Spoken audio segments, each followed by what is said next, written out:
आज 1 अप्रैल 2026 है और हिमाचल प्रदेश में लाखों परिवारों को ठीक यही हकीकत समझ आ रही है। सही कहा आपने। चुनाव से पहले का जो एक बहुत बड़ा और चमकदार वादा था, मतलब 300 यूनिट मुफ्त बिजली की गारंटी का जो वादा था, वो आज सरकारी खजाने की हकीकत यानी फिस्कल रियलिटी की ठोस दीवार से टकरा गया है। डीप डाइव में हम इसी विषय का एकदम गहराई से विश्लेषण करने वाले हैं। पर शुरू करने से पहले मैं श्रोताओं को बता दूं कि ये चर्चा पूरी तरह से निष्पक्ष है। बिल्कुल, मतलब हम यहाँ किसी राजनीतिक दल का पक्ष या विरोध नहीं कर रहे हैं। एकदम सही। हमारा फोकस सिर्फ इस बात पर है कि कैसे चुनावी मंच से की गई घोषणाओं और सरकारी खजाने की स्प्रेडशीट के बीच का जो भारी अंतर है, वो कैसे जमीन पर उतरता है। हाँ, क्योंकि जो नीतियां आज से लागू हो रही हैं ना, उन्होंने बिजली सब्सिडी के पूरे गणित को पलट कर रख दिया है। तो चलिए इसी गणित को थोड़ी ना डिकोड करते हैं। शुरुआत करते हैं उस मूल वादे से जिसने इस पूरी चर्चा को जन्म दिया था। वो 300 यूनिट वाला वादा। हाँ, मतलब जब वर्तमान कांग्रेस सरकार हिमाचल प्रदेश में चुनाव लड़ रही थी, तो उनका सबसे बड़ा तुरुप का एक्का था वो चुनावी गारंटी। और उस गारंटी का सबसे आकर्षक हिस्सा यही था कि घरेलू उपभोक्ताओं को हर महीने 300 यूनिट मुफ्त बिजली दी जाएगी। बिल्कुल। अब देखिए, एक आम परिवार के लिए 300 यूनिट का मतलब है कि घर का एक बहुत बड़ा खर्च लगभग शून्य हो जाना। हाँ, मतलब टीवी, फ्रिज, पंखे, वॉशिंग मशीन, सब कुछ आराम से चल सकता है इस लिमिट में। सही बात है। लेकिन आज जो नई नीति नोटिफाई हुई है, उसने इस वादे पर एक बहुत ही सख्त ब्रेक लगा दिया है। बहुत ही सख्त ब्रेक। अब अगर कोई उपभोक्ता 126 यूनिट से 1 यूनिट भी ऊपर जाता है, तो उसे मिलने वाली सब्सिडी पूरी तरह खत्म हो जाएगी। 1 मिनट, मतलब 300 यूनिट का वादा था और अब सीधा 126 यूनिट पर कैप लगा दिया गया है। हाँ बिल्कुल, 126 यूनिट ही नहीं सीमा है। राज्य का बजट हर चीज का भार नहीं उठा सकता। पर अगर मैं इसे एक मतदाता के नजरिए से देखूं, तो 300 यूनिट का वादा करके 126 यूनिट पर रुक जाना, ये कोई छोटा-मोटा एडजस्टमेंट तो नहीं है? नहीं, बिल्कुल नहीं। यह एक बहुत बड़ा नीतिगत बदलाव है। मतलब 300 का आधा तो 150 होता है और ये नई सीमा तो आधे से भी कम है। ये तो सीधे तौर पर उस वादे के पूरे ढांचे को ही बदल देता है जिसके आधार पर सरकार चुनी गई थी। आपकी बात बिल्कुल सही है। एक आधुनिक परिवार जिसके पास कुछ बेसिक अप्लायंसेस हैं, उसके लिए 126 यूनिट की सीमा के भीतर रहना तो लगभग असंभव है। गर्मी के महीनों में तो एक फ्रिज और कुछ पंखे ही आपको आसानी से इस आंकड़े के पार ले जा सकते हैं। हाँ, लेकिन ये जो 126 यूनिट का आंकड़ा है ना, ये कोई रैंडम नंबर नहीं है। अच्छा, तो फिर ये नंबर कैसे तय हुआ? आर्थिक दृष्टिकोण से देखें तो ये एक तरह का डैमेज कंट्रोल है। सरकार के सामने एक बहुत बड़ी चुनौती थी। मतलब एक तरफ चुनावी वादे का दबाव और दूसरी तरफ राज्य का बढ़ता हुआ वित्तीय घाटा। राइट। बिल्कुल। 126 यूनिट की सीमा तय करके नीति निर्माताओं ने एक बहुत ही बारीक रेखा खींची है। वो कैसे? वे सुनिश्चित करने की कोशिश कर रहे हैं कि जो एकदम निचले स्तर के उपभोक्ता हैं, जिनकी खपत बहुत सीमित है, उन्हें अभी भी सुरक्षा कवच के अंदर रखा जाए। समझ रही हूँ। लेकिन जो मध्यम वर्ग है, जिसकी खपत 150 या 200 या 300 यूनिट तक जाती है, उसे अब इस सब्सिडी नेट से बाहर कर दिया गया है। एकदम सही। राज्य का खजाना हर किसी का भार नहीं उठा सकता था, इसलिए इस सीमा को इतना नीचे लाना पड़ा। मतलब सरकार ने चेक तो काट दिया था, लेकिन जब उसे कैश कराने का वक्त आया, तो पता चला कि खजाने में इतने पैसे ही नहीं है कि 300 यूनिट की सब्सिडी को सस्टेन किया जा सके। बिल्कुल यही हुआ है। और अब अगर हम इस 126 यूनिट की सीमा को पार करने के बाद के गणित को देखें, तो जो आंकड़े सामने आए हैं, वो आम उपभोक्ता के लिए किसी झटके से कम नहीं है। हाँ, वो गणित तो वाकई चौंकाने वाला है। तो अगर हम पुरानी व्यवस्था की बात करें, तो उसमें एक बहुत ही अहम सेफ्टी नेट या बफर मौजूद था। हाँ, पहले एक स्लैब सिस्टम काम करता था। बिल्कुल।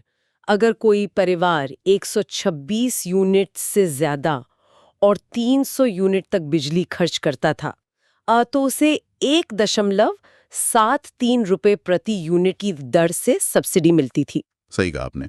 और इस सब्सिडी या कह लें इस राहत को घटाने के बाद उपभोक्ताओं के लिए जो नेट बिलिंग रेट बनता था, वो 4.17 रुपए प्रति यूनिट होता था। जो कि काफी मैनेजेबल था।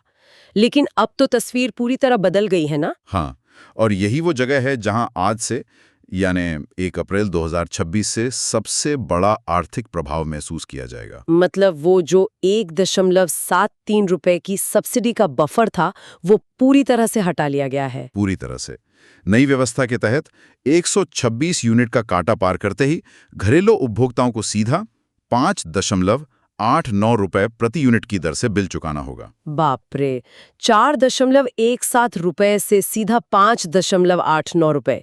ये उछाल तो लगभग 40% की सीधी वृद्धि है। बिल्कुल, ये एक बहुत बड़ा रेट शॉक है। इस गणित को देखकर ना मुझे एक और स्थिति याद आ रही है। ये एकदम उस टैक्सी मीटर की तरह हो गया है। Taxi meter? हाँ, कैसे? मान लीजिए आप एक टैक्सी में सफर कर रहे हैं। राज्य सरकार एक निश्चित दूरी तक मान लेते हैं 126 किलोमीटर तक आपके सफर के ईंधन की सब्सिडी दे रही थी। ताकि आपका मीटर सामान्य रेट पे चले। एकदम सही। लेकिन जैसे ही आपने 127वां किलोमीटर छुआ, सरकार ने अचानक हाथ खड़े कर दिए कि भाई हमारा सब्सिडी का बजट तो खत्म हो गया है। हाँ, मतलब अब आगे का सफर आपको खुद ही देखना है। बिल्कुल।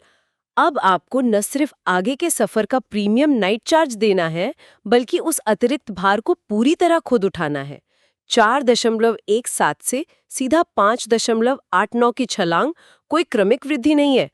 ये तो अचानक लगने वाला झटका है। आपका ये टैक्सी मीटर वाला उदाहरण ना इस पूरे नीतिगत बदलाव के मैकेनिज्म को बहुत अच्छी तरह से समझाता है। हाँ, क्योंकि जब ईंधन की सब्सिडी खत्म होती है तो मीटर बहुत तेजी से भागने लगता है। बिल्कुल। लेकिन इस नई नीति के दस्तावेजों में सिर्फ प्रति यूनिट रेट बढ़ने की ही बात नहीं है। रुको, और भी कुछ है क्या? हाँ, इस पूरी कहानी में एक और बहुत ही महत्वपूर्ण हिडन कैच या कह लें पेंच है, जो बिल के ढांचे को और भी अधिक बदल देता है। अच्छा, वो क्या है? अब 126 यूनिट की सीमा पार करने पर हाई रेट तो देना ही होगा। साथ ही हर उपभोक्ता को अपने मासिक बिल के साथ 85 रुपए का एक फिक्स चार्ज भी अनिवार्य रूप से चुकाना होगा। 1 मिनट, ये फिक्स चार्ज वाला पहलू तो बहुत दिलचस्प है और मुझे लगता है इसे समझना बहुत जरूरी है। बिल्कुल, क्योंकि ये सीधा आपकी जेब पर असर डालता है। हाँ, क्योंकि आम तौर पर जब हम अपने घर के बिजली बिल की बात करते हैं तो हमारा पूरा ध्यान सिर्फ यूनिट कंजम्पशन पर होता है। हम सोचते हैं कि अगर हमने 2 पंखे कम चलाए या लाइट जल्दी बंद कर दी तो हमारा बिल कम आएगा। यही तो सबसे बड़ी गलतफहमी है। हाँ ना, लेकिन ये जो 85 रुपए का फिक्स चार्ज लगा दिया गया है, ये तो एक एंट्री टिकट की तरह हो गया है। एकदम सही शब्द इस्तेमाल किया आपने, एंट्री टिकट। अगर हम उसी टैक्सी वाले उदाहरण में वापस जाएं, तो ये ऐसा है कि सफर शुरू करने से पहले सिर्फ टैक्सी का दरवाजा खोलने और अंदर बैठने के ही आपको 85 रुपए देने पड़ेंगे, चाहे आप कितनी भी दूर जाएं। हाँ, अर्थशास्त्र के नजरिए से बिजली के बिलों में इस तरह के फिक्स चार्ज का विश्लेषण बहुत मायने रखता है। इसे शायद कुछ रिग्रेसिव इम्पैक्ट भी कहते हैं ना? बिल्कुल, इसे हम रिग्रेसिव इम्पैक्ट या प्रतिगामी प्रभाव कहते हैं। अब इसे एक उदाहरण से समझते हैं। हाँ, बताइए। मान लीजिए एक संपन्न परिवार है जिसका बिजली का बिल 3000 रुपए महीने आता है। उनके लिए इस 85 रुपए के फिक्स चार्ज का जुड़ना शायद कोई बहुत बड़ा फर्क ना डाले। हाँ, उनके लिए तो ये एक बहुत छोटा सा प्रतिशत होगा। लेकिन आप एक ऐसे निम्न आय वाले परिवार की कल्पना कीजिए जो बहुत ही किफायत से बिजली इस्तेमाल करता है और जिसका बिल सिर्फ 300 या 400 रुपए आता है। उस परिवार के बिल में तो ये 85 रुपए बहुत बड़ा हिस्सा बन जाता है। बिल्कुल। जो परिवार 5.89 रुपए के महंगे रेट से बचने के लिए अपनी खपत को 126 यूनिट के नीचे रखने का संघर्ष कर रहा होगा, उसे भी ये 85 रुपए का बेसलाइन टैक्स तो हर हाल में देना ही है। ये तो एक बहुत ही कठोर वास्तविकता है।